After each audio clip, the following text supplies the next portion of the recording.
নমস্কার। আজকের রিডিংয়ের বিষয় হচ্ছে কর্ম করে গেছে যথেচ্ছভাবে, যা খুশি কাজ করে গেছে, যা খুশি বান মেরেছে, যা খুশি উল্টোপাল্টা কথাবার্তা বলেছে, যা খুশি পরনিন্দা পরচর্চা করে গেছে, কর্ম করে গেছে। ফলটা বুঝতে পারেনি যে ফলের প্রাপ্তির যখন যোগ শুরু হয়ে যায় সেই যোগটা অনেক দিনের জন্য চলে একদম। তো চলো ডিটেল রিডিংয়ে চলে যাব। রিডিংয়ে যাওয়ার আগে অ্যাজ ইউজুয়াল বলি, টাইমলেস রিডিংটা জেন্ডার স্পেসিফিক নয়, জোডিয়াক সাইন স্পেসিফিক নয়, টাইমলেস তো আগেই বললাম, এবং তার সঙ্গে যতটা তোমাদের সঙ্গে ম্যাচ করবে, এটা জেনারেল কমন রিডিং, যতটা ম্যাচ করবে ততটা নেবে, বাকিটা অন্যদের জন্য ছেড়ে দেবে। সব সময় একটা কম্প্যারিজন চলতো তোমার সঙ্গে, তোমার শত্রু সব সময় জেলাস হয়ে থাকতো। শত্রু বলবো না, এটা বলবো অহেতুক জ্বলে যাওয়া পার্সন।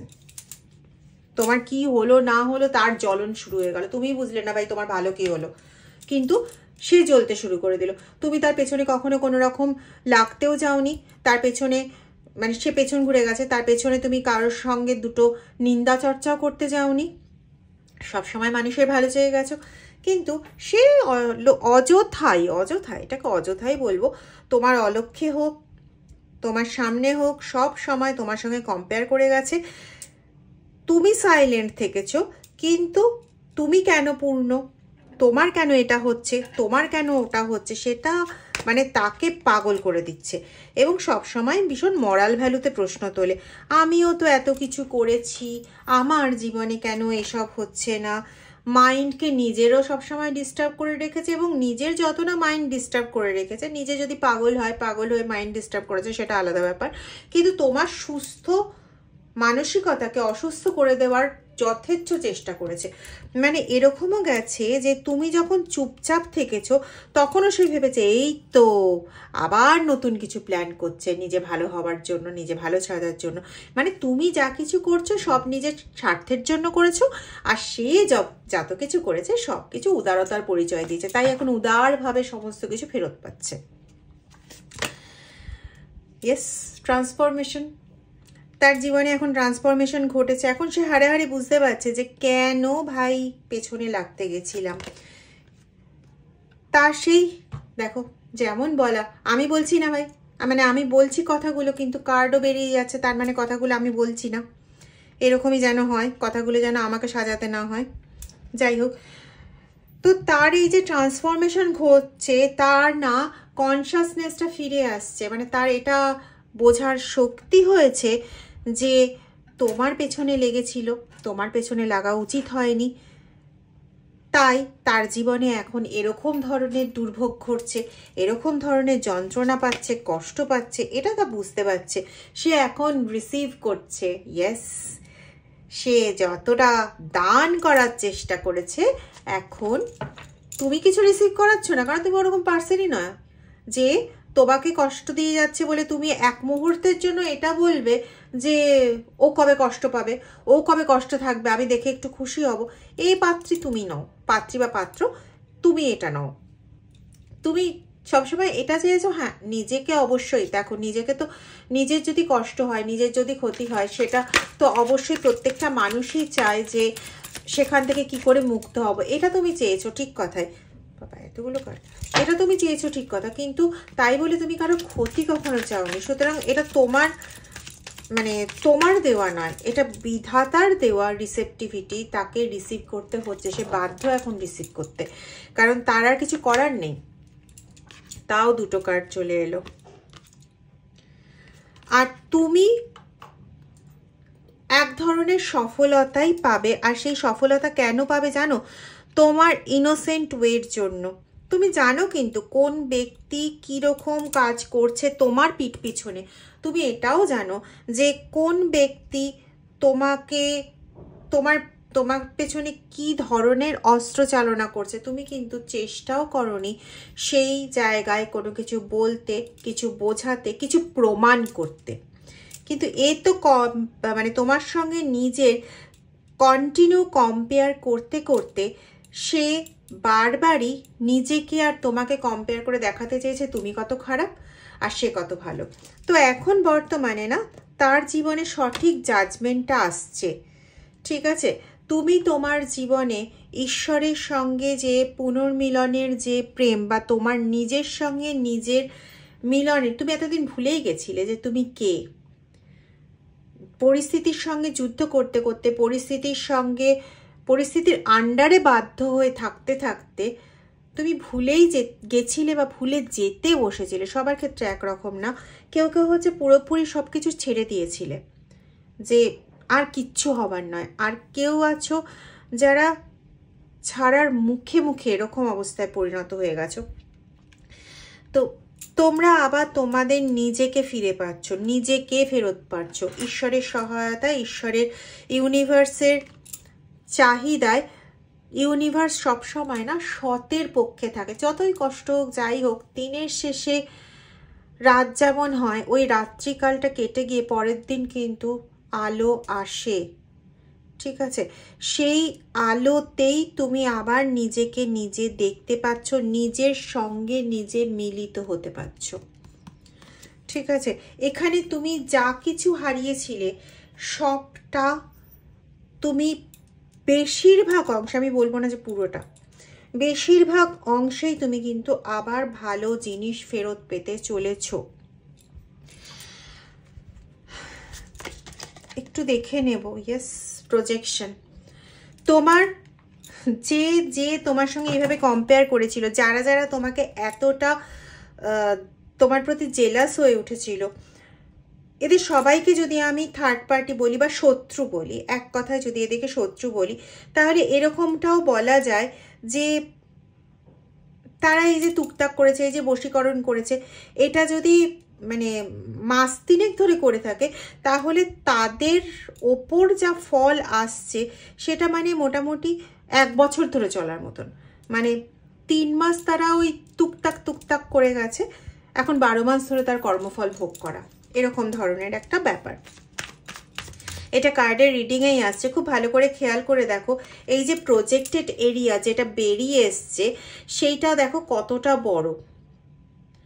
মানে এরা যদি মানে 3 মাস ধরে কিছু কাজ করে থাকে, এখন তাকে কর্মফলটা ভুগতে হবে এখন অন্তত তার কয়েক গুণ মাল্টিপল আকারে। তো 12 মাসটা আমার চলে এলো।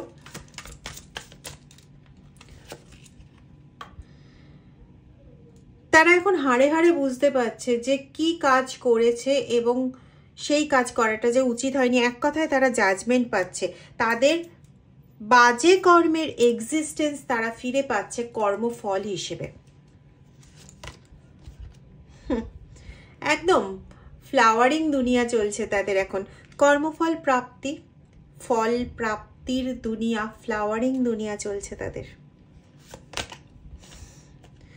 এবং যে ফ্লাওয়ারিং দুনিয়ায় ওরা আর কোনো পথ খুঁজে পাবে না যেখানে কিছু করে এই ফলের চক্র থেকে বেরোতে পারে। একটু আগেই বললাম না, মাস 3 ধরে কাজ করে গেছে, হয়তো 12 মাস ধরে ফল ভুগতে হবে, এরকম একটা। আমি বলছি না যে 3 মাসই কাজ করেছে, আমি একটা কথার কথা বললাম যে 3 মাস ধরে হয়তো টুকটাক করেছে, 12 মাস ধরে ফল ভুগতে হবে। এবং সেখানে যতই চেষ্টা করুক না কেন মৌলবী তান্ত্রিক এদের কাছে গিয়ে যে নিজের একটু চেঞ্জ করি, ভাগ্যের পরিবর্তন আনার চেষ্টা করি, মাদুলি পড়ি, কবচ পড়ি, স্পেল ওয়ার্ক করি, এই সমস্ত কিছু করি, করেও কোনো লাভ নেই ভাই। যেখানে আছো সেখানেই থাকবে, বিধাতার মার কিচ্ছু করার নেই। বিধাতা না সব সময় অসতের জয় হতে না দেন না, অসৎকে ততদিন পর্যন্ত বাড়তে দেন যতদিন পর্যন্ত না তার গলাটা টিপে ধরতে পারছেন, অসৎকে ততদিন বাড়তে দেন। আর সৎ ব্যক্তিদের একদম শেষে গিয়ে পুরো আগলে ধরে নেন, যেখানে তার আর কষ্ট পাওয়ার মতন জায়গা থাকে না, সে আনন্দ পাবে, সে আনন্দের হাসি আসবে এবং সেটা পার্মানেন্ট হাসি হবে। সেই জায়গাটাতে তিনি নিয়ে আসেন। তিনি ওই হঠাৎ করে একটা থাপ্পড় মেরে দিলেন, সে বাচ্চারা জেদ করছে, থাপ্পড় মেরে দেওয়া হলো, সে খানিকের জন্য চুপচাপ বসে গেল, আবার তারপরে বদমাইশি শুরু করলো। উনি এরকম করেন না, উনি বাড়তে দেন। কত বাড়বি? বার। তারপরে যখন মারটা দেন তখন এমনই কুপকাত করেন যে না, অনেক দিনের জন্য এখন শুয়ে থাক এবং সেই সময়ের মধ্যে চিন্তা করে নে কেন তুই তোর কর্মফল পাচ্ছিস। ঠিক আছে, দেখবে আদালতে যখন জাজমেন্ট হয়, অ্যাডভেঞ্চারাস লাইফ পাচ্ছে দেখো। দেখবে আদালতে যখন রায় বেরোয়, যখন জাজমেন্ট দেওয়া হয়, জাজ যখন জাজমেন্ট দেয় তখন কি বলে দেয় আচ্ছা তোমার সম্পর্কে এটা শুনেছি সেজন্য তোমার এই জাজমেন্ট? না তো, আদালতেরও রায় বেরোনোর আগে বেশ অনেক দিনের একটা প্রসিডিওর চলে। সেখানে কি সৎ মানুষটা কষ্ট পায় না? যে দোষী নয় সেও কিন্তু কষ্ট পায়, তাকেও কাঠগড়ায় আসতে হচ্ছে, তাকেও হাজিরা দিতে হচ্ছে, বিভিন্ন প্রশ্নের সম্মুখীন হতে হচ্ছে, বিভিন্নভাবে কাটাছেড়া হচ্ছে। এই দল এই পার্টির থেকে মানে এই উকিল বলছে তুমি ভুল করেছো, ওই উকিল মানে আটকাতে চাইছে, এই সেই হ্যানা তানা। সৎ মানুষটাকেও কিন্তু প্রচণ্ডভাবে নাজেহাল হতে হচ্ছে, একটা ভীষণ যুদ্ধের মধ্যে থাকতে হচ্ছে। তো ঈশ্বর তো সবচেয়ে বড় জাজ গো, তিনি যে জাজ, সেই জাজমেন্ট তো অন্য কারোর পক্ষে দেওয়া সম্ভব নয়। তো সেইখানে একটা আদালতের ব্যাপারেই যদি এতদিন একটা দীর্ঘ সময় লাগে বা কয়েকটা প্রসিডিং পর্যন্ত সময় লাগে, আদালতের জাজি যদি ভেবে চিনতে তারপরে ততদিন পর্যন্ত তোমার শত্রু বৃদ্ধি পেল, বাড়লো, ফলন্ত হলো, তারপরে গিয়ে তোমার শত্রু জেলে গেল, তুমি মুক্ত হলে। এরকম হয় তো, আসামি জেলে যায় আর যে সঠিক পার্সন তাকে মুক্ত করে দেওয়া হয়, তার আগে কিন্তু সেই সঠিক পার্সনও হেনস্থা হয়। ঠিক সেরকমই তুমি সৎ মানুষ, তুমি এতদিন হেনস্থা হয়েছ, ঈশ্বর সব দেখছিলেন, চুপচাপ বসে বসে দেখছিলেন।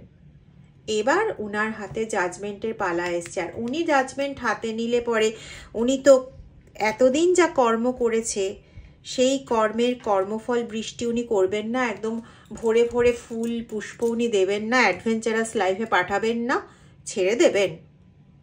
কিসের জন্য ছেড়ে দেবেন? ছেড়েছিলেন যখন মহাভারতের যুদ্ধ হচ্ছিল, সেই সময় অর্জুন যখন বলেছিল যে আমি এই আমার পরিবারেরই এই তো পরিচিত সমস্ত স্বজন বান্ধব, এদের বিরুদ্ধে যুদ্ধ করতে পারবো না, উনি ছেড়েছিলেন? নাকি ওখানে দাঁড়িয়েই জ্ঞান বাক্য, যেটা আমরা গীতায় পাই, দিয়েছিলেন, তারপরে তাকে যুদ্ধে বাধ্য করিয়েছিলেন? ঈশ্বর কখনো ছেড়ে দেন না, এবং উনি যা করেন ভালোর জন্য করেন। আমরা বুঝি না, বুঝতে আমাদের কষ্ট হয়, পরবর্তীকালে কিন্তু আমরা বুঝতে পারি, জলের মতন আমাদের কাছে ক্লিয়ার হয়ে যায়। তোমাদের জীবনেও কিন্তু এরকম ধরনের ঘটনা আছে, নেই? তোমরা একটা সময় কষ্ট পেয়েছো, তারপরে কিছু জিনিস এমনভাবে পেয়েছো যেটা হয়তো অপ্রত্যাশিত। আমি জানি না আমি কেন এগুলো বলছি। ওই অপ্রত্যাশিত জিনিসটা হয়তো তোমাদের পাওয়ারই ছিল না, হয়তো এমন কোথাওকার প্রসাদ পেয়েছো যেটা হয়তো তোমাদের পাওয়ার ছিল না, এমন কোথাওকার ফুল পেয়েছো যেটা হয়তো তোমাদের পাওয়ার ছিল না, এমন কোথাওকার হয়তো কবচ পেয়েছো যেটা তোমাদের পাওয়ার ছিল না, এবং ওই কবচটা পাওয়ার পর তোমাদের অনেক অনেক ভালো হয়েছে। পাওনি তোমরা এরকম জিনিস? রিডিংয়ে যখন আসছে কেউ না কেউ তো পেয়েছই। প্লিজ কমেন্ট সেকশনে জানিও কেমন। আর দ্বিতীয় কথা হচ্ছে, আবারও বলছি, ভাল লেগেছে কথাটা বেশ, টুকটাক 3 মাস, কর্মফল 12 মাস। চললাম, টাটা।